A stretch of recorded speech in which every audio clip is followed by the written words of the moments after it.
এই প্রচণ্ড গরমে তৃপ্তিদায়ক আম ডাল বানিয়ে ফেলুন একেবারে সহজে আর খুব কম সময়ে মটর ডাল দিয়ে। এর জন্য প্রথমেই 150 গ্রাম পরিমাণে মটর ডাল নিয়ে নিচ্ছি। মটর ডালটাকে ভালো করে ধুয়ে পরিষ্কার করে নিতে হবে। মটর ডালটা ধুয়ে নিয়ে তারপরে প্রেসারে দিয়ে দেব সেদ্ধর জন্য। একদম কম সময়ে এটা কিন্তু তৈরি হয়ে যায়। প্রেসারে আগে জল দিয়ে দিচ্ছি বেশ খানিকটা পরিমাণে। এখানে 1 বাটি জল নিয়েছি, মোটামুটি হাফ বাটি থেকে 2 বাটি মতো জল এখানে নিয়ে নেব। খুব বেশি জল এখানে নেব না, 2 বাটি জলই যথেষ্ট ডাল সেদ্ধর জন্য। তারপর ডালটা নিয়ে নিলাম।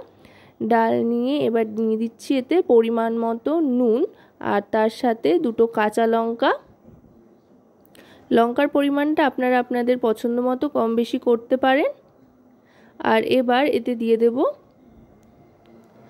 সাদা তেল 1 চামচ মতো, ছোট চামচের 1 চামচ তেল দিলাম। এতে করে ফেনা কেটে বাইরে পড়বে না প্রেসার কুকারে। আর প্রেসার কুকারের ঢাকনার উল্টো পিঠেও একটু তেল মাখিয়ে নিয়েছি। এবার ঢাকনাটা আটকে দিয়ে গ্যাসটা অন করে দেবো। মোটামুটি 3 থেকে 4টে সিটিতেই কিন্তু ডাল সেদ্ধ হয়ে গিয়েছে।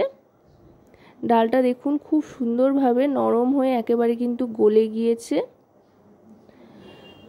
ডালটা একটু হাতার সাহায্যে ম্যাশ করে নিচ্ছি, যেহেতু এই ধরনের ডাল পাতলা খেতেই ভালো লাগে। এবার জল দিয়ে দিচ্ছি বেশ খানিকটা পরিমাণে। জল দিয়ে আবারও একবার এটাকে ভালো করে মিশিয়ে নেব। এই সময় কিন্তু গ্যাসের ফ্লেমটা লোতে রাখতে হবে। ডালটা সেদ্ধ হওয়ার পর কিন্তু গ্যাসটা অফ করে দিয়েছিলাম। তারপর ডালে জল দিয়ে গ্যাসটা আবার অন করে লো ফ্লেমে রেখে আমের টুকরোগুলো দিয়ে গ্যাসটা আবার অন করে হাই ফ্লেমে দিয়ে আম সহ ডালটাকে আরও আরেকবার ফুটিয়ে নিতে হবে। এখানে যেহেতু আম ছোট ছোট ছিল তাই 2টো আম ব্যবহার করেছি। বড় সাইজের আম হলে আপনারা একটা গোটা আম নিলেও চলবে। এবার ভালো করে ফুটিয়ে নিচ্ছি। দেখুন আমগুলো একটু সেদ্ধ করে নিচ্ছি। এখন যেহেতু নতুন নতুন কাঁচা আম উঠছে তাই আমগুলো কিন্তু খুব একটা বেশি শক্ত নয়, তাই এভাবে সেদ্ধ করে নিলেই কিন্তু সেদ্ধ হয়ে যাবে। যখন টকবক করে ডালটা ফুটে উঠবে আর আমগুলোও নরম হয়ে যাবে তখন বুঝতে হবে যে এখানকার কাজ হয়ে গিয়েছে।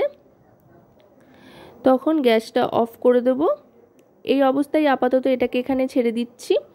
এবার আরেকটা গ্যাসের ওভেনে কড়াই বসিয়ে নিয়ে তাতে নিয়ে নিচ্ছি সর্ষের তেল, ছোট চামচের 2 চামচ মতো।